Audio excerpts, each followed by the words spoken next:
meet him and you're like, man, how is this guy a professional athlete? Like, what is he, like 5'8", Jules? 5'9"? He's a smaller guy. Smaller guy. His skill set is just so phenomenal. I'm a little sad right now. Brad Marchand got traded to the Panthers. Yeah, I saw that, man. Brad Marchand did so much for the city of Boston, too. He brought a championship there, and just a great dude overall. I met him just a few times throughout my, time when I was on the New England Patriots, just being up there, up in the city. What a great dude. Such a hockey dude, man. And it's so wild seeing those guys because, like, you meet them and you're like, man, how is this guy a professional athlete? Like, what is he, like 5'8", Jules? 5'9"? He's a smaller guy. Smaller guy. His skill set is just so phenomenal. Like how quick he is. Too. He is a fighter. He'll go after anyone. He doesn't fight, but like he's just like a fucking. He was like a hard nosed. Well, then they call him a nose face killer. He was just a hard nosed, like crazy, tough little dude on that ice, man. Mm-hmm. Do you think that Sean Thornton had anything to do with Brad Marchand going down to the Florida Panthers? Because Sean Thornton was a big part of the Boston Bruins back in the day and being teammates with, with Brad Marchand. You think he's the one who brought him down to Florida? 1,000%. 1,000%. Thornton was over there. Isn't he? He's like the, he's a GM. Mm-hmm. He's a GM of the Panthers now? Yeah, Thornton. Remember? I knew he had an office, job, but I didn't know he was the actual general manager, man. Good for him. That's dope. Didn't we hang out with? We've hung out with Thornton a few times in Boston. Mm-hmm. I got to see the cup with him. Mm-hmm. He had like a little party thing. Were you there? I wasn't there for it. I met him just a few times as well, and that's one dude I would not want to scrap with, on the streets. Those hockey guys, those fighters like Rob Ray, Ty Domi, Sean Thornton. You throw them. They're just a handful of those type of guys, and those are the dudes you don't want to mess with, whenever you're out and about, at a restaurant or on the streets or at any time, because they can, throw some fists. That's for sure, Jules. Definitely, they can. They're fucking tough dudes, and Mm-hmm. and they're doing it on ice, which makes it 10 times harder. Like, yeah, that's crazy. It's a different skill set that you got to have on the skates. It's a whole nother, type of balance and, balance and stability that you got to have, when you're out on the ice hockey skates. You can be the best fighter in the world on land, but the second you hit those skates, it's a whole different muscle system that you're hitting. I played hockey my whole life, Jules. I loved hockey so much.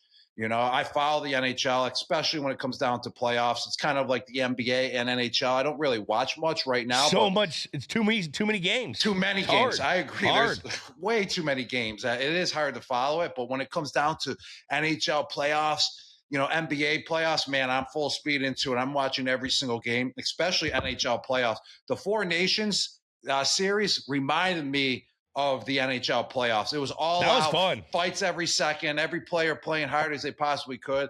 That was fun to see. Unfortunately, I didn't get to watch the games because I was in Australia, but I saw the highlights and I read about it. And that's the type of hockey that I love. That's the type of hockey I played when I was growing up as a kid. So props and kudos, to what they do when they're going full speed, especially in the playoffs. And Sean Thornton is the chief revenue officer. We would be fucking really bad to not know what he does there. We love you, Sean. Shout out to Brad. He had an unbelievable Marchand having an unbelievable career in Boston. We all spent a lot of time in that that awesome city together and created a lot of cool memories. May not have been with each other, but cross-secting memories. We went to a lot of those Stanley Cup games. They came a lot to our Patriot games, and you throw a Celtics game in, you see everyone that, like, it's just, that was an unbelievable career. Rob, what have you been doing on the East Coast? Well, all right, Jules. Well, just want to talk about Brad Marchand real quick once again. I mean, just thank you for everything that you did for the city of Boston. And the first time I met him actually was courtside at a Boston Celtics basketball game with, guess who? The one and only John Dooley. John Dooley had a couple. Dooley. He's getting married. Baby. Dooley's getting married. Yeah. Congratulations, Dooley. Congrats, baby. Dooley's just a Boston legend. up there in the Boston area. If you Eco guys don't know Star. who he is. Echo Store. Echo Store, Eco Star. Storage. Hey, storage. Who knows? This guy's, it's he's just wicked around, smart. It's He's around, wicked smart. And we're wicked wrong with how we pronounce the name of his company. But he had a couple front row seats. I met Dooley front row, and then there was Brad Marchand front row with us as well with Dooley. So that was really cool to meet him my first time there. And he was kind of like the first NHL player that I truly met as well. So I thought it was a really cool moment to meet him there. But I am on the East Coast now. Coming back to that, Jules, love the East Coast. I'm an East Coast guy, grew up in Buffalo.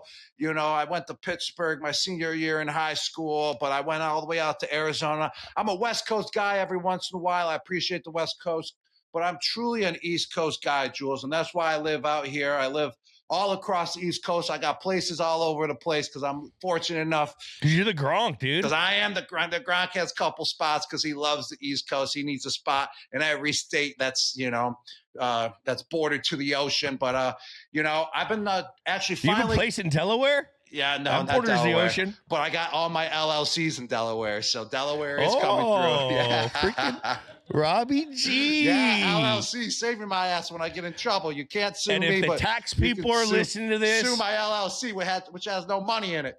Probably don't want to give off our business advice to the public, but why not? That's what we're here for, Jules.